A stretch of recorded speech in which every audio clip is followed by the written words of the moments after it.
Brittany, you got the bag last year, another one this year. Bigger bag. The big bag.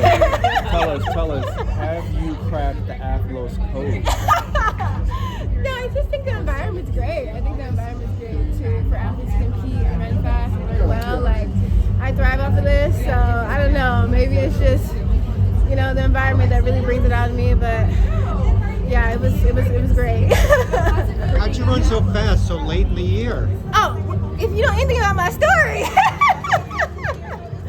if you don't know, I had a surgery way in December, so I didn't start training until a lot later.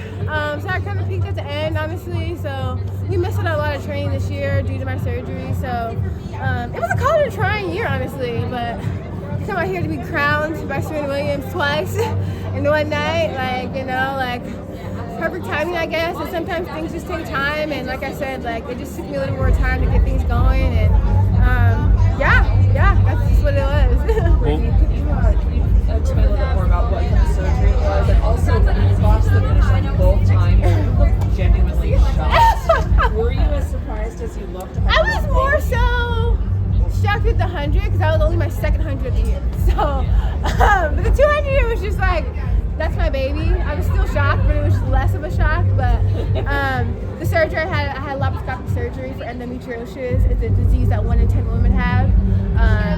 So yeah, I had that in December, kind of right after 2 months after the Olympics, or 3 months after the Olympics. So pretty extensive surgery that I had, and it took me out for a while. I missed a lot of training because of it, and I got right back in the season.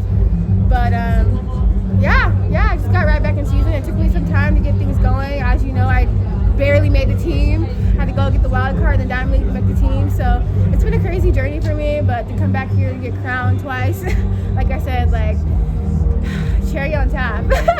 How did you like the new system where you could earn your spot through the Diamond League final and the World I like that. I think I've got a lot of questions about that.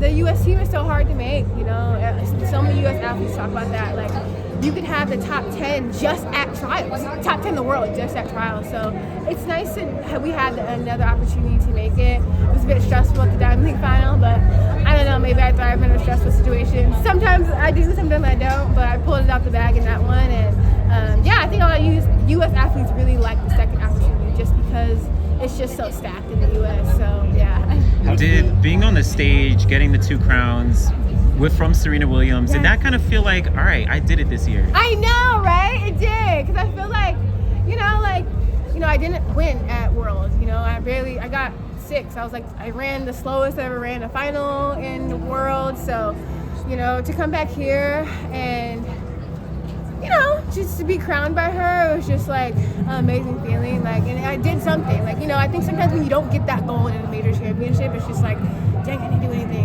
I barely made the team, and I just missed, and I felt so weird the whole season. But to come back here, it's just and not only was I crowned, but I was compensated well, so that even helped even better. So all those things add up, and it's I think every season gold looks differently, and it looked different for me this year, and I'm just happy to showcase that, happy to show that. Obviously I didn't win at Worlds, and I barely made a team, but this year I got crowned still, and I just got a PR, 21.89. I ran 10.9. I ran 10.9 all year, so it looked differently for me this year, and that's okay. And I'm just really proud of that. I'm really proud of my team, and we've been through a lot this season. So yeah, I'm just really proud of everyone that I've been in collaboration with this whole year. A lot of people, a lot of athletes in September were obviously really tired after a long season. Yeah. But like you said, with the late start to your season, did you know in September that you still had kind of room left to be? I think my coach knew. I think sometimes when you go out there, you don't run that well. At Worlds I didn't run that well, or trials. It was the beginning part of my season, I was running 22.7. That's it, it's 22.7. So I think sometimes it's nice to have a coach that can see stuff that you can't see, and I think he saw a lot of stuff in practice. And even though I was a bit down on myself, he was you still have a lot more room, and you still have a lot more. We didn't get a lot of training, and he saw something that I didn't really see. I saw it at moments, but it's just hard when you're not winning or not feeling like yourself. But it's so nice to have a coach or a team around you who really believes in you, and just super happy of that. You have 3 of those now. Which is your favorite? What's my favorite? Probably the 100. I don't know, because I don't run the 100 a lot. So, and and this is my second 100 of the year. So to come out here and run 10:99, like my PR is 10:90. So I think obviously this year, like I said, like it was a late start to my season, and I'm just really excited about next year. So I didn't run a lot of hundreds this year to know that I did it with 10:9. I'm just excited about next year and what's in the next couple years. Like if I get more training, I get more time, and I'm thankful that with the surgery I'm feeling a little bit more healthier and less pain and less other symptoms. So I'm just excited about the next year, the next couple years. So you got 3 Tiffany crowns now. Three. I'd say you're a pretty big inspiration to all the younger female athletes in the Yeah. crowd. What message do you want to give to them? Just every year it looks different, and always reinvent yourself. Like you don't have to stay to the same identity, the same notion. Like just always reinvent yourself. Don't stick in the box that people want you to be in. Like you can make and create any box you want. And sometimes it's hard, it's uncomfortable trying to make a new box and be aware of your new box, but keep refining it because that's important. It's important for not for them, but for you. Refining it and defining what you want, how you want the box to be. So yeah, I love your eyeliner. Oh, thank you. More